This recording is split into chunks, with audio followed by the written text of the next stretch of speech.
Silk Smitha ఈ పేరు ఇప్పుడున్న జనరేషన్స్కి పెద్దగా తెలియకపోవచ్చేమో కానీ ఒకప్పుడు ఈమెకున్న క్రేజ్ వేరు.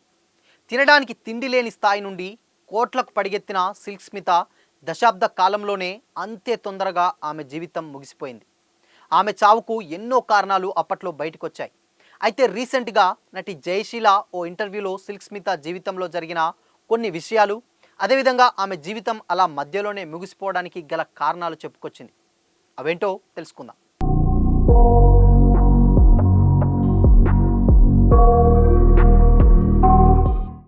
Hi hello, welcome to Disha TV. Silk Smitha అసలు పేరు విజయలక్ష్మి. 1960 డిసెంబర్ 2న ఏలూరులో జన్మించిన ఆమె 4వ తరగతి వరకు మాత్రమే చదువుకున్నారు. ఆర్థిక ఇబ్బందుల వల్ల చదువు మానేసి 15 ఏళ్లకే పెళ్లి చేసేశారు. అయితే భర్త అత్తమామలు వేధింపులతో ఇల్లు వదిలి పారిపోయింది సిల్క్ స్మిత. నటనపై ఉన్న ఇష్టంతో మద్రాసుకు వెళ్ళి టచ్అప్ ఆర్టిస్ట్గా పనిచేసింది. సినిమాల్లో చిన్న చిన్న క్యారెక్టర్స్ చేసింది. ఘరానా గంగులు సినిమాతో టాలీవుడ్లోకి ఎంట్రీ ఇచ్చింది.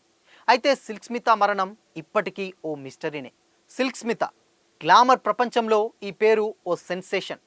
మత్తు కళ్ళతో సిల్వర్ స్క్రీన్కి హాట్ ఇమేజ్ అద్దిన అందమైన స్వప్నం సిల్క్ స్మిత. అప్పటి వరకు ఉన్న కమర్షియల్ హంగులను మార్చేసి తన పేరుకే సరికొత్త brand ఇమేజ్ను create చేసుకున్నారామె.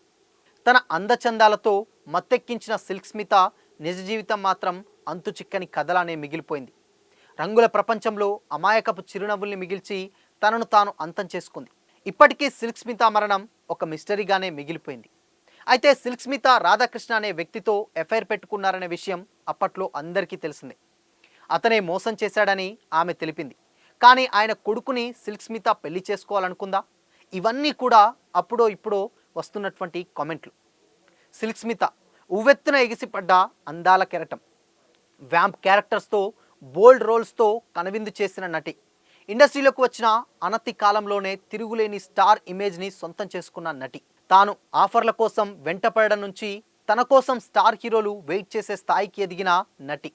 Item songs, vamp roles, బోల్డ్గా ఉండే క్యారెక్టర్స్లో ఎక్కువగా నటించింది సిల్క్ స్మిత.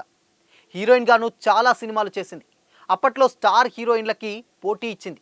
సినిమా ఏదైనా, హీరో ఎవరైనా, ఎంత పెద్ద హీరోయిన్ ఉన్నా సిల్క్ స్మిత అందులో ఉండాల్సిందే అనేట్టుగా అప్పట్లో పరిస్థితి ఉండేది.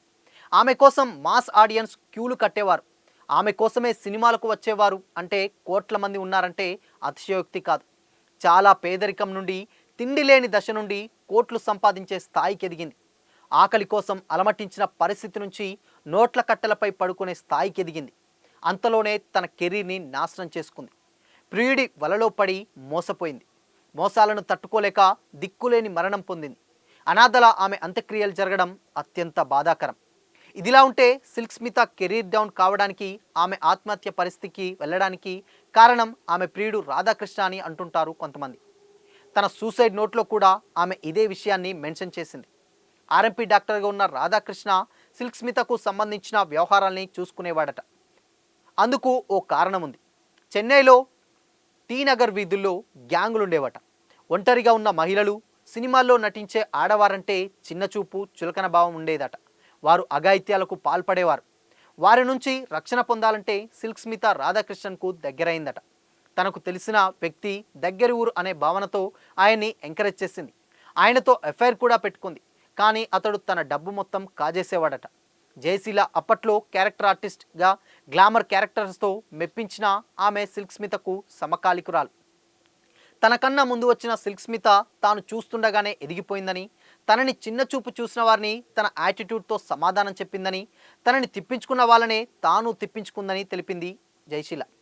ఈ క్రమంలోనే సిల్క్ స్మిత మరణానికి కారణం రాధాకృష్ణ అనే విషయాన్ని ఆమె చెప్పకనే చెప్పింది. రాధాకృష్ణ కొడుకుని పెళ్లి చేసుకొని పిల్లలను కనాలని, తనకంటూ ఓ ఫ్యామిలీ ఉండాలని కోరుకుందట. కానీ ఈ విషయం రాధాకృష్ణకు తెలిసిన తర్వాత నుంచి గొడవలు ప్రారంభమయ్యాయట. చివరికి ఆమె ఆత్మహత్య చేసుకోవాల్సి వచ్చిందని చెప్పింది జయశీల. ఓ ఛానల్కి ఇచ్చిన ఇంటర్వ్యూలో ఆమె ఈ విషయాలన్నీ వెల్లడించి షాక్ ఇచ్చింది. ఆమె చెప్పినటువంటి మాటలే ఇప్పుడు సోషల్ మీడియాలో వైరల్గా మారింది. ఏదేమైనా సిల్క్ స్మిత మరణం ఎప్పటికీ ఓ మిస్టరీనే.